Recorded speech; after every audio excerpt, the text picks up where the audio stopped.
All right, so another one.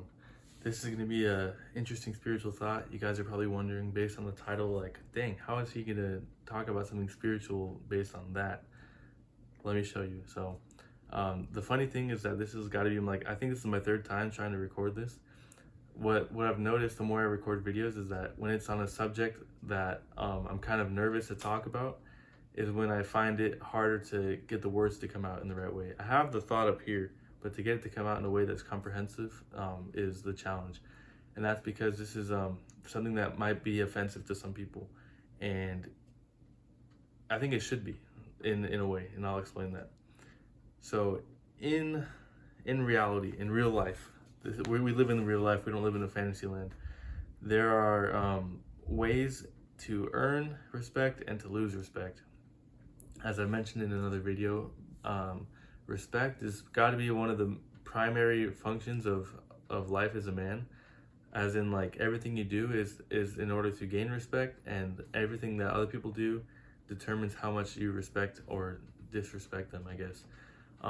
Women are different, and I'm not going to pretend to know everything about how being a woman works, because I don't. But being a man means that you work hard to earn respect, and you give respect where respect is due. What's happening in our society is that it's more and more common to not have to earn respect, or to do things that are disrespectful and have it be accepted.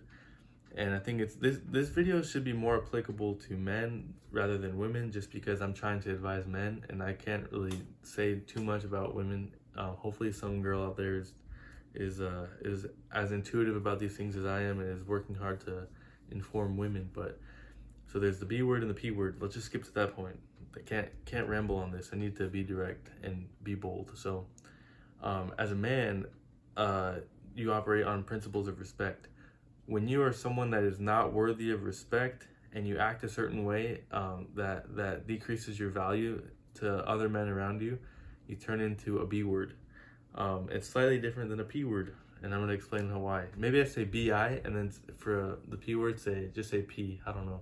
Maybe that might make it easier.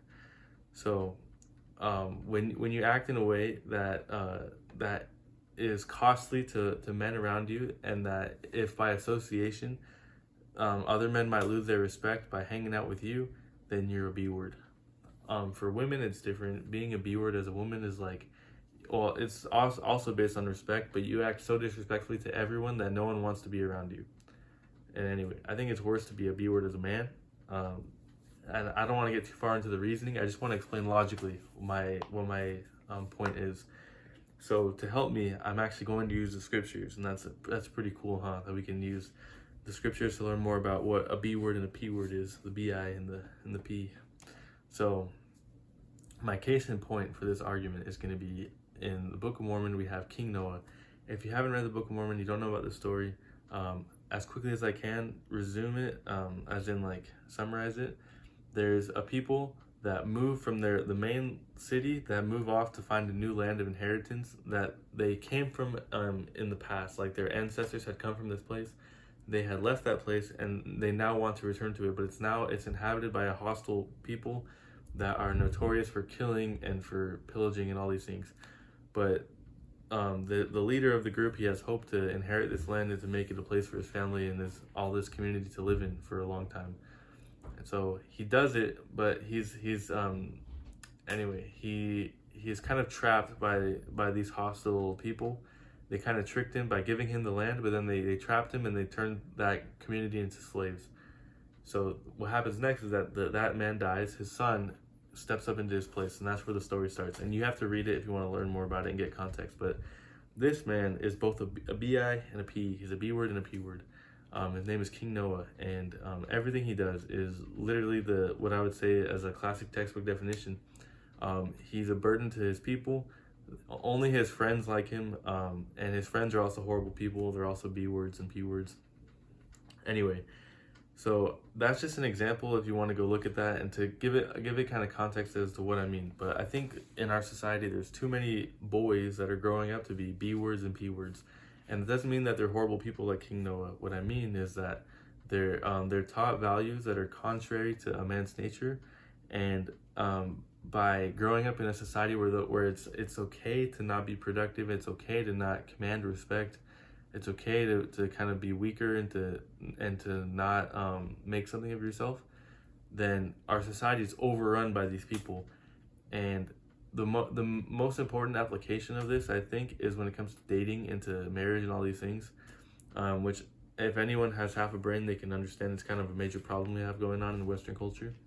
So anyway, to define what a P word is. A P word is someone that they have similar characteristics to being a BI, but this P word, they have no capability of maintaining the respect, like whatever respect that they might want, they have no capability of retaining it. And I'm going to explain why. So the principle of strength and power as a man is that you have the capability of doing things that are destructive.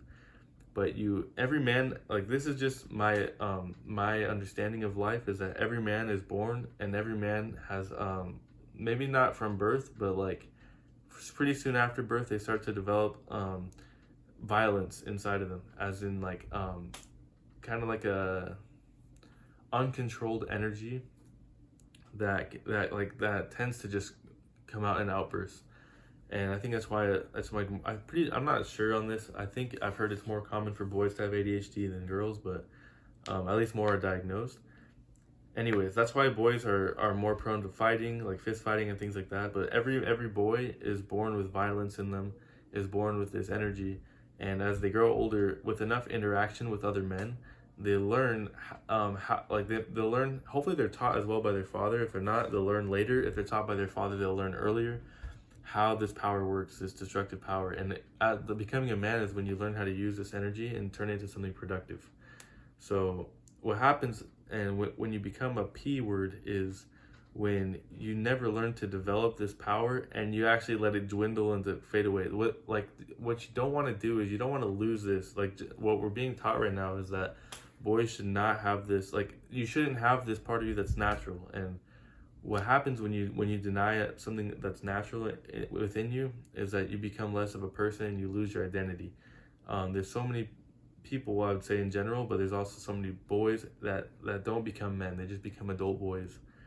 And so the principle is that you need to learn how to become more powerful, but you also need to learn how to control it.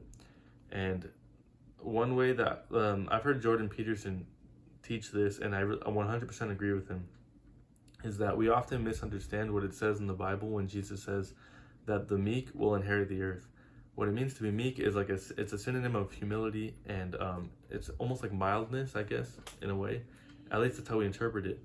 But if you think about those days back in the Bible, it was super common for people to conquer each other. I think it's in a man's nature to conquer things, and when you turn it into a productive conquering is when you become a real man. Anyway, so when you have different societies and cultures that try and conquer each other, it's critical that every man learns how to defend his family and himself. What it means to be meek is that you have the capability to be destructive and to be powerful. You have the capability to end other people's literal lives, but you choose to keep your sword sheathed, and that's what it means to be meek. It doesn't mean to grow up being a P word and to never know like how to channel that power and how to use it in a productive way. What's happening is that we have too many boys that, like I just said, that are taught that it's not okay to be angry, it's not okay to have rage, it's not okay to be violent, and that we should make sure that those things never ever happen, they never exist. And by so doing, we disqualify most boys from becoming men. And so we need to learn the balance of it. We need to learn not to be a horrible person and a B word and a P word like King Noah, but you can also be a good person and still be a B word. A B word is more associated with being a bad person. P word is associated with being a weak person. And I think it's important that we just understand what all this means. Like, words have meaning. And I guess to wrap this all up, I just wanted to say that in our society we have a major problem, and I noticed this like after I learned Spanish to serve a mission. I had to learn Spanish to teach in Argentina. What I noticed about Spanish is that it's a lot more specific than English, and a lot of our language in English is really confusing. And so one thing that's happened, and I'm sure Satan has a great deal to do with this, is that there's this, I guess there's a principle of conflation. So if you think of inflation as prices going up, and value decreasing, think of conflation as like an inability to associate the value, or to distinguish the value of two different things. So conflict, like con means coming together, con. So conflation is when you have two separate things, or maybe more than two, and you misplace or misassociate the value of the different things. And so when it comes to language, we have two words or more than multiple words that we confuse the meanings of those words, and we make it so that those words no longer mean anything. So what's happening, and this is a war on freedom. This is a war on our personal ability to live happily, is that people are losing the ability to express themselves with their speech because we no longer know what certain words mean. We misplace the meaning of words, and we use other words in place of those words that mean a different thing. And by so doing, we no longer have meanings for certain things that are actually like let's see, the purpose of a definition of a word is to put a name on something that is a condition in life, like in reality, like this thing exists, and so we need to know what it is, and we need to be able to define it. That's what a definition is. And so when you have the B word and the P word, when you use those in a way that isn't what it is, for example, use it to insult someone, like out of pocket, out of context, out of place. People do it so often that we now associate B word and P word with like, oh, like that means nothing almost. It's literally just a word. And what I'm trying to do is bring it up to the forefront of your mind that these things are real, and they're like, it's a condition to describe people acting in an undesirable manner. And so what happens as a society is that we have these words that are vulgar, and they're meant to keep people in check, keep people in place. They have a meaning, and if you're acting like this, that means you need to stop. You need to reevaluate yourself, and you need to act in accordance with what's more desirable. And what's more desirable is like that you're beneficial to people around you rather than destructive. So that's it. That's about as much as I had. I always say that and then I keep going. So anyway, it's kind of an annoying habit. I'm just learning how to talk to a camera. So an invitation. Like I always want to leave an invitation just so if you're listening, then you know what to do. Hopefully this isn't offensive to anyone. I try to do my best to talk in a way that was like correct, and I guess and with a non-accusatory tone. I would say that we all have tendencies, just because of our society that's kind of backwards today. We're all raised with some sort of influence of this undesirability of being a B word or a P word. You have to decide for yourself if you have any attributes associated with these two words and their meanings, if you act in a certain way that is not conducive to you being productive to society. And that's my fancy and non-offensive way of saying that we're all B words and P words, myself included. I was one. I still have some tendencies, but I noticed that there's people around me that are more so. So you yourself, anyone you know, it's like you probably have some tendencies and you're exhibiting those traits. You are a B word, you are a P word, and that's just how it is. But that's not where it ends. Where it ends is that hopefully you make decisions to change yourself and to become what you're meant to be. So anyway, now I'm done. And again, have a blessed day. Thanks for listening to me.